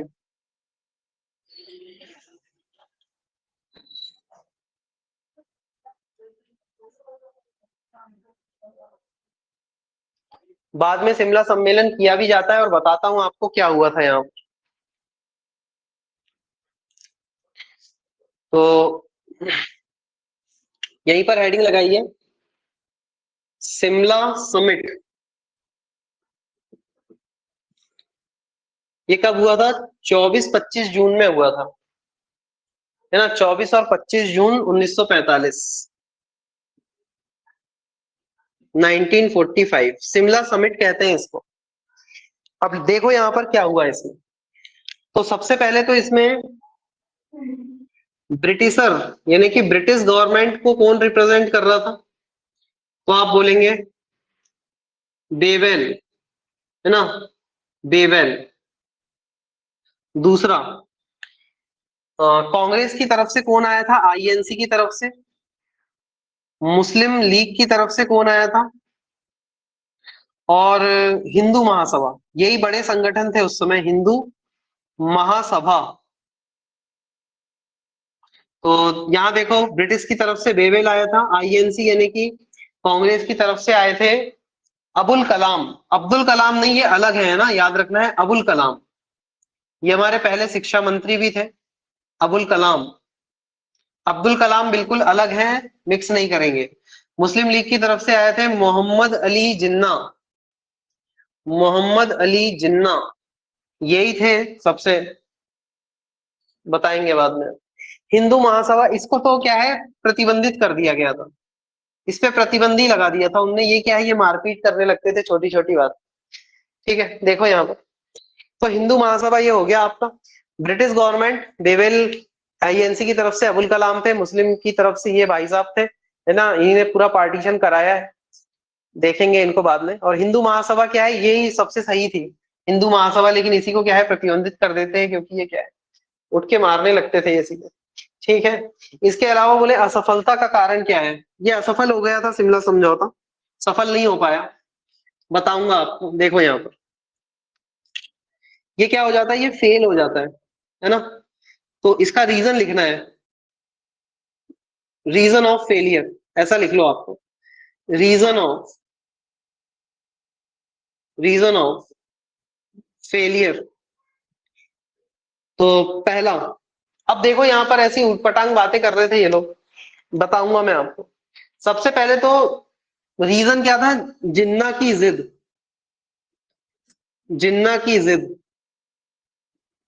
अब कौन कौन सी जिद थी इसकी, तो देखो भाई, पहला तो ये बोल रहा था कि एग्जीक्यूटिव काउंसिल में, काउंसिल में सभी मुस्लिम होंगे, हिंदू होगा ही नहीं, सभी मुस्लिम होंगे, ऐसा बोल रहा था ये। दूसरा क्या है यहाँ पर, दूसरी बात इन्होंने बोली थी कि मुस्लिम लीग के सदस्यों को रखना पड़ेगा आपको आधे, है ना, आधे सदस्य मुस्लिम लीग की तरफ से होंगे, की तरफ से, मुस्लिम लीग के लिख लो आप। तो ये असफलता के कारण थे। तो अब देखो, समझो यहाँ पर होता क्या है कि भारत को आजाद करने के लिए अब अंग्रेज तैयार हो गए हैं यहाँ पर, है ना, भारत को आजाद करने के लिए अंग्रेज क्या हो गए हैं, बिल्कुल तैयार हो गए हैं, प्रिपेयर हो गए हैं। अब होता क्या है कि उसके लिए ये लाते हैं बेबेल प्लान। तो बेबेल जो थे वो वाइसरॉय थे, और ये अपना प्लान बनाते हैं 4 जून 1945 को, और सभी को बताते हैं कि देखो भाई हम क्या करेंगे, वाइसरॉय की एग्जीक्यूटिव में आधे हिंदू रखेंगे, आधे मुस्लिम रखेंगे, अब वो किसी भी पार्टी के हो, ये ध्यान रखना है यहाँ पर। और इसके अलावा उन्होंने बोला कि अब हम शिमला समझौता मतलब शिमला सम्मेलन करेंगे। शिमला समझौता अलग है, वो तो अभी मैं बताऊंगा। शिमला समझौता 1966 में हुआ था, 1971 में, 72 में हुआ था, है ना, सॉरी, 1971-72 में हुआ था। बांग्लादेश बनाया था उसमें, फिर वो बताएंगे अभी आपको। ठीक है, देखो यहाँ पर, तो फिर शिमला समिट होता है फाइनली। तो जैसे ही शिमला समिट होता है 24-25 जून 1945 को, तो ब्रिटिश गवर्नमेंट की तरफ से जो है वो बेवेल आए थे यहाँ पर, और आईएनसी की तरफ से अबुल कलाम, ये हमारे पहले शिक्षा मंत्री हैं, लिख लेना। इसके अलावा मुस्लिम लीग मोहम्मद अली जिन्ना, ये पाकिस्तान के पहले राष्ट्रपति थे। और दूसरा क्या, हिंदू महासभा को जो है वो प्रतिबंधित कर दिया गया था, है ना। अब होता यह है कि क्योंकि मोहम्मद अली जिन्ना जो है पहले 1940 में रिमांड ऑफ पाकिस्तान रख चुके हैं, वो ये चाहते ही है कि बंटवारा हो, तो इस कारण वो ऐसे प्रावधान, उनको पता था कि ऐसे प्रावधानों पर आईएनसी और हिंदू संगठन कभी जो है वो अपनी सहमति देने वाले नहीं है। इसलिए उन्होंने बोला था कि एग्जीक्यूटिव काउंसिल मतलब जो कार्यकारी परिषद है, जिसको आज हम कैबिनेट कहते हैं। देखो, दो टाइप की चीजें होती है, एक होती है कैबिनेट जो राष्ट्रपति की कैबिनेट होती है। तो राष्ट्रपति की कैबिनेट में कौन होते हैं, मंत्री होते हैं सारे। तो उन्होंने बोला कि पहली बात तो कैबिनेट में अगर सब मुसलमान होंगे तभी हम इस बात पर राजी होंगे, एक भी हिंदू नहीं होना चाहिए। एग्जीक्यूटिव काउंसिल जो होगी वाइसरॉय की, उसमें सारे मंत्री मुस्लिम होंगे। और फिर सदस्यों की बात की कि मेंबर कौन कौन होगा, तो बोले मेंबर में भी आधे मुस्लिम लीग के मेंबर होने चाहिए। ये शिमला समझौता में बात रखी थी किसने, मोहम्मद अली जिन्ना ने। तो ये जिन्ना की जिद के नाम से इतिहास में जानी जाती है, और इसी जिद के कारण फिर जो है वो बंटवारा हुआ और हजारों लोग मरे फिर उसमें। ठीक है, देखते हैं हम लोग, बढ़ते हैं आगे। ठीक है, शिमला समझौता 1900, यहीं पर लिख लेना, दो चीजें एक सी दिखती हैं आपको। एक था ये शिमला समिट, इसको शिमला समिट कहते हैं, और हिंदी में क्या कहते हैं इसको, शिमला सम्मेलन। और एक है शिमला समझौता, शिमला समझौता, समझौता। अब किसी दिन टाइम रहा तो मैं आपको बताऊंगा 1971 का युद्ध, बहुत बुरी मार मारी थी हमने पाकिस्तान, हर तरफ से मारा था इनको, है ना। और शिमला समझौता फिर ये क्या है, इनकी पूरी सेना को पकड़ लिया था अपन ने। इनके जो मेजर जनरल थे उनने सरेंडर कर दिया था कि साहब हमको पकड़ लो, अब हम आपसे लड़ नहीं रहे, मत मारो हमें। शिमला समझौता हुआ उसके बाद, और इसके तहत हमने उनके कई कैदियों को रिहा किया था, और बोला था कि अब बांग्लादेश को जो है वो अलग देश बनाया जाए। इंदिरा गांधी का ये काम था उस समय। ठीक है, तो इसके तहत लिख लेना 1972, और इसके तहत जो है वो बांग्लादेश बनाने का, बांग्लादेश, तो बांग्लादेश इंदिरा गांधी के कारण ही बना था, नहीं तो ये कभी बन नहीं पाता। बांग्लादेश का निर्माण, बांग्लादेश का निर्माण। तो यही वो युद्ध था, ये 1971 का युद्ध था जब रूस ने हमारा साथ दिया था। तो बेसिकली हुआ ये था कि उस समय अमेरिका ने पाकिस्तान का साथ दिया था। पाकिस्तान के जो उस समय फॉर्मर पीएम थे वो पहुंच गए थे अमेरिका के पास। तो अमेरिका ने बोला कि हम अपना सातवां बेड़ा भेज रहे हैं। सातवां बेड़ा का मतलब होता है उसमें एक मेन जहाज होता था, उसके पीछे 7 जहाज होते थे, तो उसको कहते थे सातवां बेड़ा। तो उसमें बहुत सारे न्यूक्लियर वेपन भी थे। तो वो भेजे थे इन्होंने पाकिस्तान के सपोर्ट में, किसने, अमेरिका ने। 1971 के युद्ध की हम बात बता रहे हैं। कहाँ भेजे थे, ये अपने अरेबियन सी में। तो फिर इन्होंने क्या है, रूस, सोवियत संघ हमारा पुराना साथी था पहले, अब तो हमने सब विदेश नीति खराब कर ली है अपनी। इंदिरा गांधी के समय क्या है, इंदिरा गांधी ने फिर फोन किया कहाँ, सोवियत संघ। सोवियत संघ का मतलब है रूस। तो रूस ने अपना, देखो, सातवां बेड़ा भेजा था किसने, अमेरिका ने। तो रूस ने भेजा अपना 35वां बेड़ा। उस समय ये नाम होते थे 35वां बेड़ा, का मतलब है कि उसमें 35 जहाज होते थे एक बड़े जहाज के सपोर्ट में, और सब न्यूक्लियर वेपन से लैस थे। तो जैसे ही वो 35वां बेड़ा देखते हैं तो सातवां बेड़ा वापस चला जाता है उनका, और इस टाइप से फिर हम सोवियत संघ यानी कि रूस की सहायता से वो युद्ध हमने जीत लिया था। और ग्राउंड पर जो आर्मी थी वो तो जीत ही गई थी। और उसी के बाद फिर ये समझौता हमने किया था, इसके तहत हमने पाकिस्तान के बहुत सारे कैदियों को जो है रिहा कर दिया था। चलिए, इससे ज्यादा फिर बताने का आवश्यकता नहीं है। आ जाते हैं हम लोग आगे, कैबिनेट मिशन।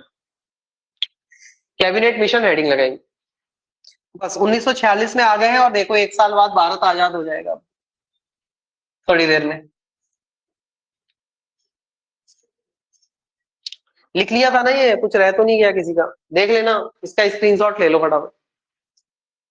1 2 3 हो गया,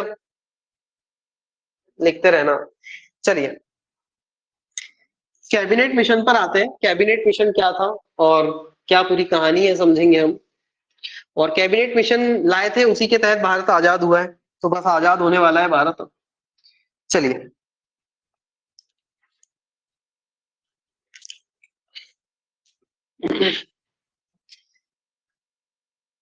कैबिनेट मिशन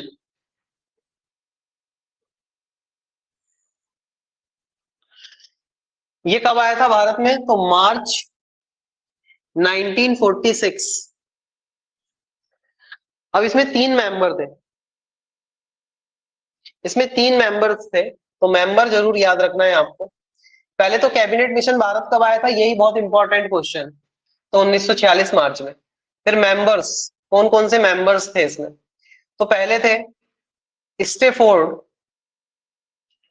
क्रिप्स, अब भी हमने नाम देखा था, ठीक है। इसके अलावा एवी एलेक्जेंडर, एवी एलेक्जेंडर जेंडर, ठीक है। इसके अलावा Pethick Lawrence, Pethick Lawrence,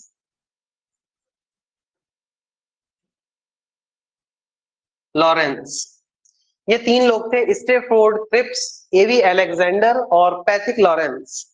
Pethick Lawrence जो है इस कैबिनेट मिशन के प्रेसिडेंट भी थे, याद रखना है, प्रेसिडेंट थे पैथिक लॉरेंस। और क्या प्रोविजन थे इसमें? प्रोविजन, तो इसके तहत संविधान सभा का गठन किया जाएगा, संविधान सभा का गठन।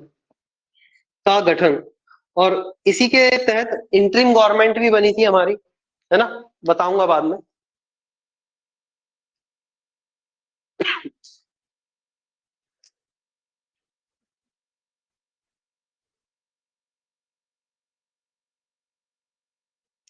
और इसके बाद फिर क्या होता है फाइनली? 15 अगस्त 1947।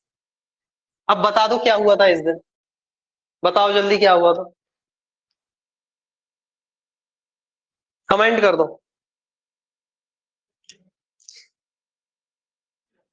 फटाफट लिख लेना, हो गया ये खत्म। चलिए बढ़े आगे।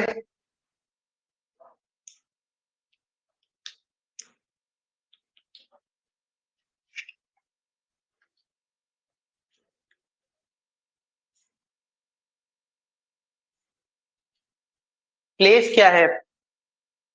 प्लेस कहाँ लिखा हुआ है इसमें? प्लेस तो नहीं लिखा, प्रोविजन लिखा है, प्रोविजन, ये प्रोविजन लिखा है, प्रोविजंस, प्रावधान, प्रावधान,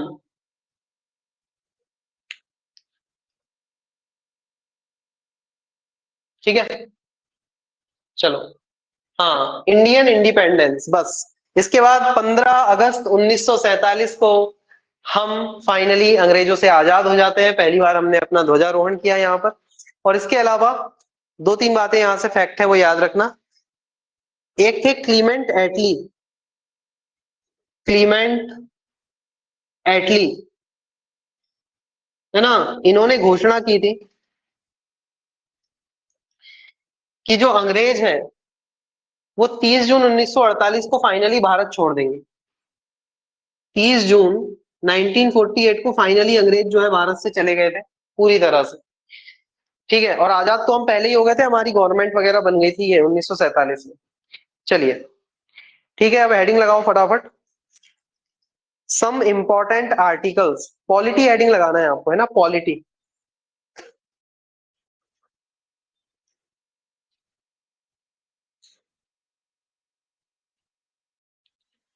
अब इसमें कुछ आर्टिकल्स पढ़ाऊंगा फटाफट मैं आपको, और उसके बाद फिर क्लास हो जाएगा आपका, आजाद कर देंगे आप।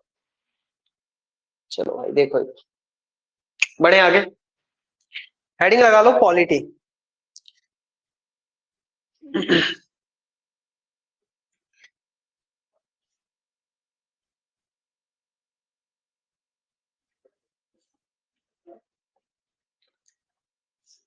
अब इसके पीछे की थोड़ी सी हिस्ट्री और बताना है, अभी मेडिवल थोड़ी सी रह गई है ना, मतलब मुगल रह गए हमारा मेन तो मुगल एम्पायर पढ़ना है अपने को, और 1857 की क्रांति पढ़ना है, उसमें मिक्स करके और कुछ थोड़ा थोड़ा पढ़ा देंगे आपको, 2-3 क्लास उसमें होगी। चलिए हेडिंग लगाइए पॉलिटी, पॉलिटी में भी हेडिंग लगाइए इंपॉर्टेंट आर्टिकल,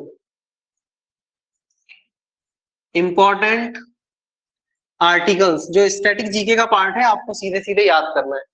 तो आर्टिकल 1, अब आपको ये क्या है, याद ही करना है सीधे सीधे। आर्टिकल 1 में क्या लिखा है? India is union of states, Bharat जो है राज्यों का संघ है, ये आर्टिकल 1 में लिखा हुआ है।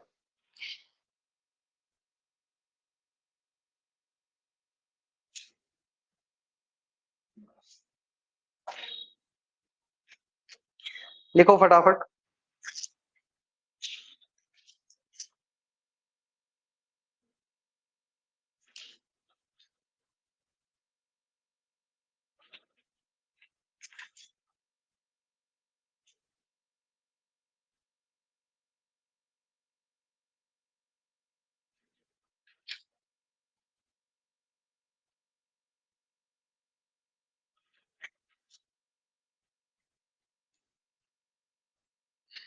इसके अलावा फिर आ जाता है आर्टिकल 14। इंपॉर्टेंट इंपॉर्टेंट आज बस बता रहा हूं मैं, है ना।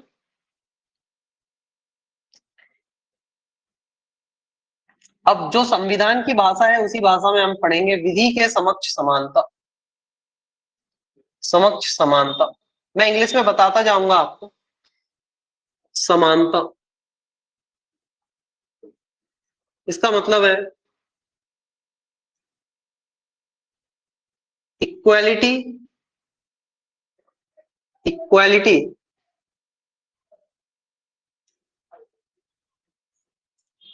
फॉर लॉ, है ना। कानून के लिए सभी जो है वो एक जैसे हैं, समान है। इसके अलावा आर्टिकल 15, धर्म, जाति, लिंग के आधार पर भेदभाव, भेदभाव का प्रतिरोध।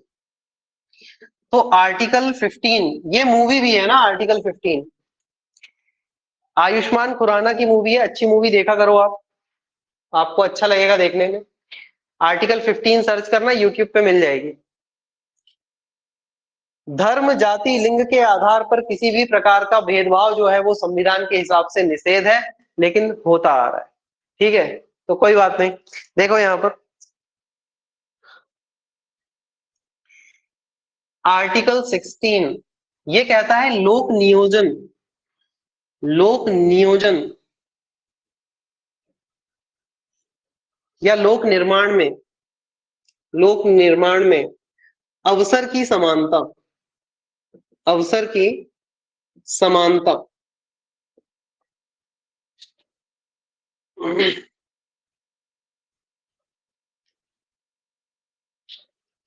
फिर इसके अलावा आर्टिकल 17,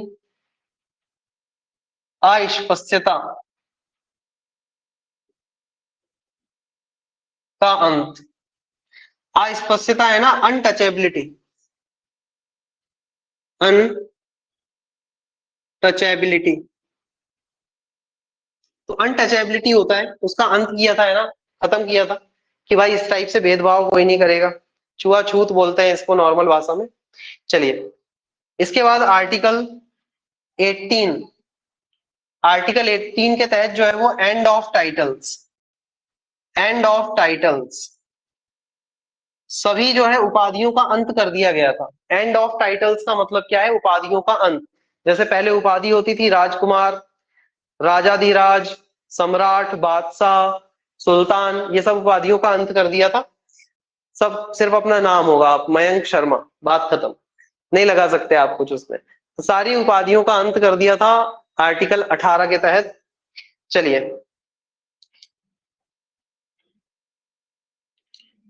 इसके बाद आता है आर्टिकल 19, फ्रीडम ऑफ स्पीच। इसी के अंतर्गत आता है आर्टिकल 19A, यह है अभिव्यक्ति की स्वतंत्रता, अभिव्यक्ति की स्वतंत्रता। इसके हिसाब से, मैंने ये शायद डायलॉग आपको याद होगा, आर्टिकल 19A के तहत आप पूछ सकते हैं। क्या हो गया भाई? आर्टिकल 17 क्या है? अस्पृश्यता यानी कि अनटचेबिलिटी।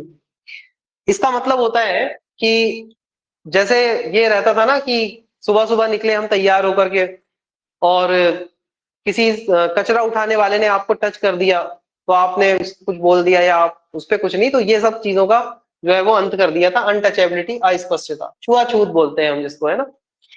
समझ गए होगे आप, मैं इस पर ज्यादा कुछ कमेंट नहीं कर पाऊंगा, ठीक है। हाथ उठा के बता दीजिए कि बात समझ में आ गई। अस्पष्टता मतलब अनटचेबिलिटी, नॉर्मल भाषा में छुआछूत हम कहते हैं, जातिगत भेदभाव के कारण होता है।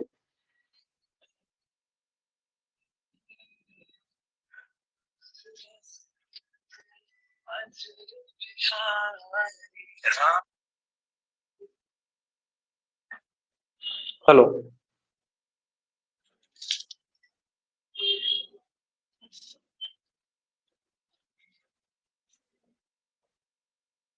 चलिए बढ़े आगे। तो हाँ, आपने अक्सर मुझे एक डायलॉग बोलते सुना होगा, अगर आपको ध्यान है तो, आर्टिकल 19A के तहत आप क्लास में कुछ भी पूछ सकते हैं। तो आर्टिकल 19 है अभिव्यक्ति की स्वतंत्रता, राइट टू एक्सप्रेस, ठीक है, लिख लेना, इतना नोट करो जल्दी से। कोई कुछ नहीं बोल सकता आपको इसके बिहाफ पे। आर्टिकल 19 है, और भी होते हैं, आर्टिकल 19B होता है, सी होता है, अलग अलग चीजें इसमें बताई गई है भाई।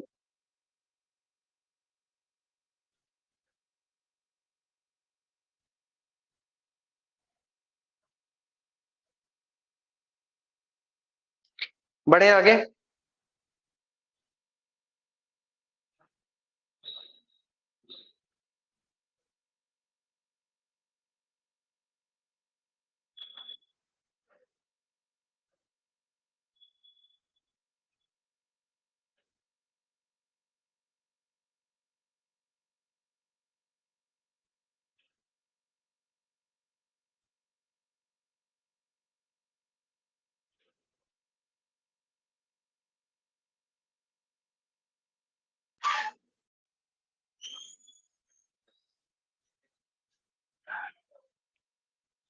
चलिए बढ़ते हैं आगे। और आपको पता रहना चाहिए ये सब, अभी मैं जब पॉलिटी, मतलब कल की जो क्लास रहेगी वो पॉलिटी को ही समर्पित रहेगी बिल्कुल। उसमें मैं बताऊंगा शेड्यूल्स क्या होते हैं आपके, फंडामेंटल राइट्स किस आर्टिकल से किस आर्टिकल आर्टिकल तक है, ये फंडामेंटल राइट्स ही चल रहे हैं वैसे। चलिए, लेकिन अभी हम लोगों को स्टैटिक टाइप से याद रखना है। आ जाइए आर्टिकल नंबर 20, आर्टिकल 20 में क्या है, क्योंकि ये ऐसे सवाल आते हैं, है ना, तो सीधे सीधे जो सवाल आते हैं उनके आधार पर मैं आपको बता रहा हूँ। आ जाइए कहां पर, आर्टिकल 20,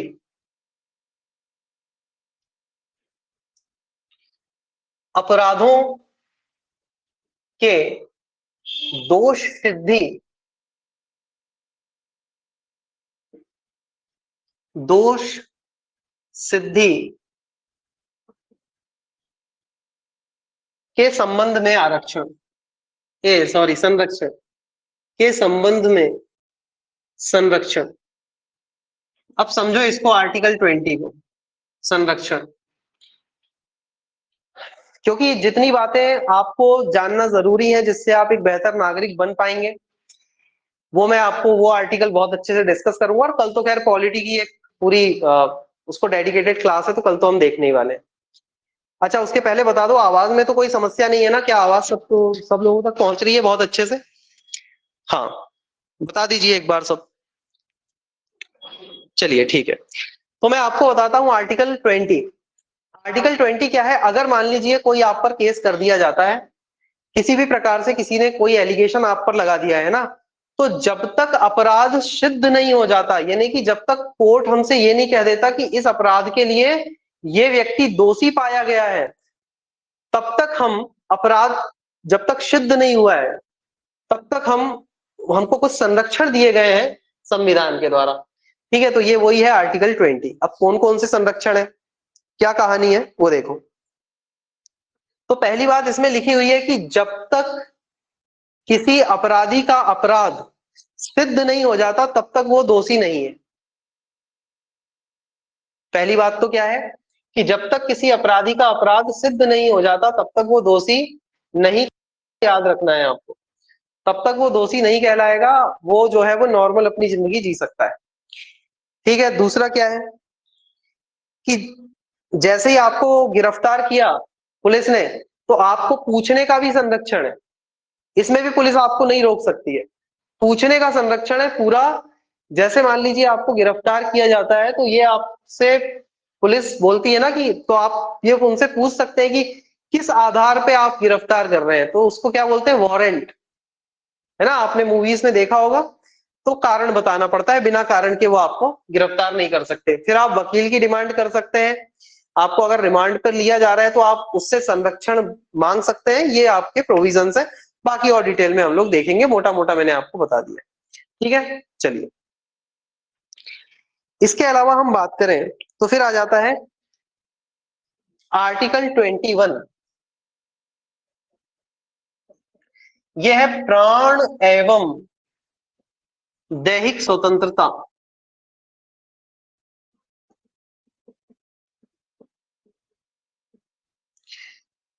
प्राण एवं दैहिक स्वतंत्रता।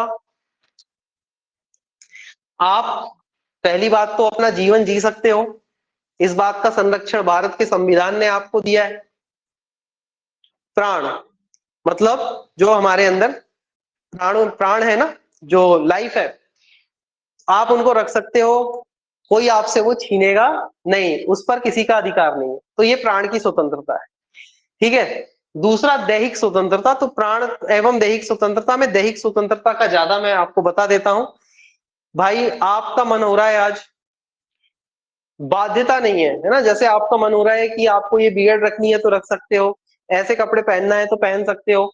उस पर कोई कानून गवर्नमेंट नहीं बना सकती। ये आपके फंडामेंटल राइट है। ना आपको कोई कुछ बोल सकता है। अगर बोलता है तो आपके मौलिक अधिकारों का हनन है, और इसके खिलाफ आप जो है वो कोर्ट में शिकायत कर सकते हो कि हमारे मौलिक अधिकारों का हनन हुआ है, हमको ऐसे कपड़े पहनने से रोका गया है। ये मैं आपको बता रहा हूं कानूनी अधिकार। घर वालों के सामने ये कानूनी अधिकार आप अगर बोलेंगे तो फिर आपके साथ जो होगा उसमें आप मेरा नाम नहीं लेंगे। ठीक है, चलिए आगे बढ़े हम लोग। इसके बाद आता है आर्टिकल 21A। आर्टिकल 21A,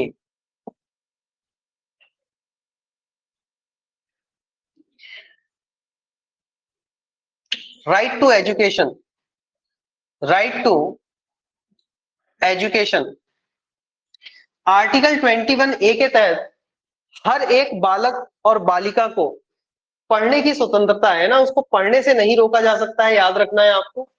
किसी भी प्रकार से उसको जो है वो पढ़ने से नहीं रोका जा सकता है, ये आपको ध्यान रखना है। अगर पढ़ने से उनके घर वाले भी रोकते हैं उनको, तो ये भी जो है वो, जैसे आपने घर पर बोला कि हम आप कोई कोर्स करना चाहते हैं, आप पढ़ना चाहते हैं, कहीं जाना चाहते हैं, और उसके लिए जो है वो फिर अगर दिक्कत यह है कि इसमें क्या है, फीस भी घर वाले दे रहे हैं तो उनके खिलाफ नहीं, लेकिन घर के अलावा और कोई अगर बाहर से कोई बाहरी तत्व है जो आपको पढ़ने से रोकना चाहता है तो वो नहीं रोक सकता है। इसके लिए क्या है, right to education, article 21A।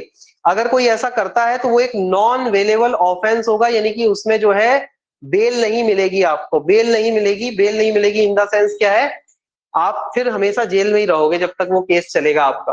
तो राइट टू एजुकेशन कोई आपको रोक नहीं सकता। पढ़ने से किसी ने भी रोका आपको तो आप क्या है, इसकी शिकायत कर सकते हैं नजदीकी थाने में। तो ये है आपका आर्टिकल 21A। क्या है इसमें, right to education for childrens, लिख लेना है ना, फॉर चिल्ड्रंस। हाँ, और इसके अलावा बहुत सारे इलाकों में ऐसा भी देखा जाता है कि कई बार क्या है, हमारे यहाँ क्योंकि बहुत विकृत मानसिकता है ना। विकृत मानसिकता का मतलब समझते हैं कि लड़कियों और लड़कों को समान अवसर नहीं दिए जाते हैं। लड़कों को तो क्या है बाहर भेज दिया जाता है और सब करने के लिए, पढ़ाने के लिए, लेकिन लड़कियों को जो है ना, अपनी रूढ़िवादी सोच के कारण हम बाहर नहीं भेजते हैं। हमारे समाज में ऐसा बहुत होता है। तो उसके खिलाफ भी आप बिल्कुल क्या है एक्ट कर सकते हैं। ये आपका संवैधानिक अधिकार है ना। तो अपने अधिकारों को जानो, इसी कारण हमको पॉलिटी पढ़ना है, ताकि आपको ये पता हो कि हमारे इतने अधिकार हैं और इनसे हमको कोई वंचित नहीं कर सकता। ठीक है, चलिए। तो ये है राइट टू एजुकेशन। फिर आगे बढ़ते हैं। आर्टिकल 22।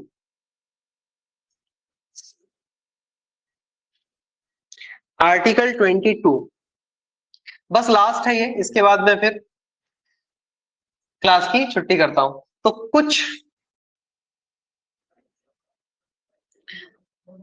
अपराधों में गिरफ्तारी से संरक्षण, गिरफ्तारी से संरक्षण, इसमें याद रखना है आपको, है ना। कुछ जो अपराध है, एक लिस्टेड लिस्ट होती है कि आपने अगर ये कैटेगरी का क्राइम किया है तो आपको गिरफ्तारी से संरक्षण मिल सकता है ना, आपके वकील की सहायता से, कोर्ट की सहायता से। तो ये आर्टिकल 22 है आपका, ठीक है। चलिए, तो ये थी आज की क्लास भाई, इतना आप लोग पढ़िए। और मैं वोकैब की पीडीएफ जरूर डालने वाला था, वो मैं नहीं डाल पाया हूं, लेकिन आज मैं उसको कोशिश करूंगा कि जल्दी से जल्दी उसको अपलोड कराऊं। बाकी हम मिलते हैं कल। नमस्कार, धन्यवाद, गुड नाइट।